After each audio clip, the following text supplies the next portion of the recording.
Right, moving on to what's flashing at the bottom of your screens, we told you that the verdict was expected at 4:30 p.m. and it is out. The CBI court has allowed the investigative agency to get 3 more days of custody of Karti Chidambaram. Remember, he was arrested last week by the CBI in an airport when he was returning from London. Let's go across to Abhimanyu. Hi, Abhimanyu. What happened in court? You were tracking that case. Court in Delhi has extended Karti Chidambaram's CBI remand by 3 days and get 3 more days to interrogate him. They have been alleging that he was not cooperating in the investigation and had remained evasive, whereas Karti's counsel had submitted before the court that he could not be made to confess something which he has not indulged in, and the bail plea which was moved by Karti's counsel had claimed that he had fully cooperated with the investigation till now and had abided by court orders, and there was no reason for his custody to be extended. On the other hand, CBI had contended, which was taken into consideration by the court, while extending Karti's custody. The contention made by CBI was that certain evidences were under investigation. They were already trying to unearth big scams and bigger things required to be surfaced, and they required more time to interrogate him. CBI had also submitted before the court that Indrani Mukherjee's statement was also a part of the evidence, but was only a small part of it, and there was much more which required to be investigated and unearthed, owing to which they had sought an extension in custodial remand, and that is something which remains to be seen when he would be produced in the next state of hearing. CBI, of course, will have to produce before the court what exactly is the evidence which they have gathered in course of time, owing to which and in which direction the investigation is going to progress now. Abhimanyu, I wanted to juxtapose now all of the developments that have taken place, and, for the benefit of our viewers, he had also tried to quash, that's Karti Chidambaram, had tried to quash the summons that had been issued by the Enforcement Directorate. That has not happened at the Supreme Court. So how real is the possibility that after this custody, it's the Enforcement Directorate that is likely to swing into action? And if you go to the application that CBI had submitted in court today, it's talking about taking Karti Chidambaram to Baikula jail for a face-to-face confrontation with Indrani Mukherjee in the INX media case.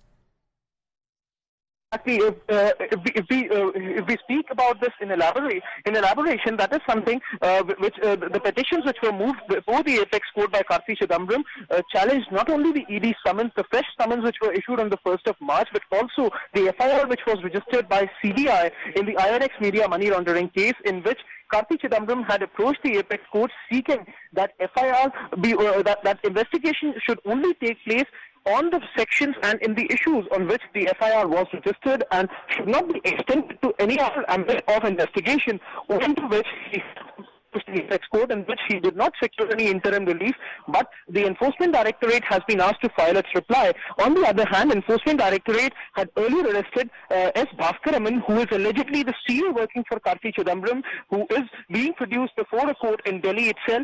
The trial court, which is hearing the case regarding Bhaskaraman, before that, Enforcement Directorate has submitted that there are certain ends of investigation which are pointing towards the involvement of Karti Chidambaram and the involvement of Bhaskaraman in the same, something which is probably going to constitute the reply of the Enforcement Directorate before the apex court, and that is something which is, of course, going to have a big bearing on the entire case related to the money laundering, INX media money laundering case. Additionally, Karti Chidambaram might yet again be taken to Mumbai in order to undertake a face-to-face confrontation with Indrani Mukherjee. It's also likely that other people might also be asked to join the investigation, something which the CBI is remaining tight-lipped till now. In the court also, the sealed cover envelope which was submitted by CBI, they had requested the court not to read it aloud, neither did they share the contents of the same with anyone, and they are remaining tight-lipped about it. They are stating and claiming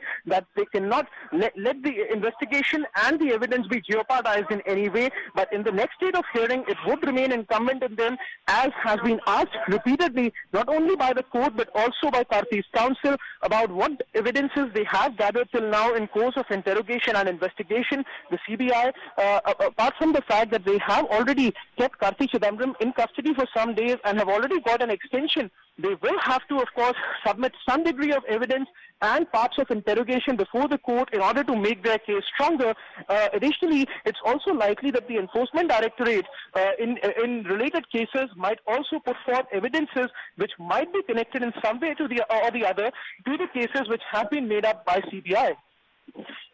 You know, Abhimanyu, the Chidambarams have always said that this is political vendetta. This is a classic case of political vendetta, that P. Chidambaram, as finance minister alone, could have never granted approval, that the FIPB is made up of several members, representatives of different ministries as well. The CBI had been seeking a much longer much longer custody, but that didn't go as per plan for the investigative agency.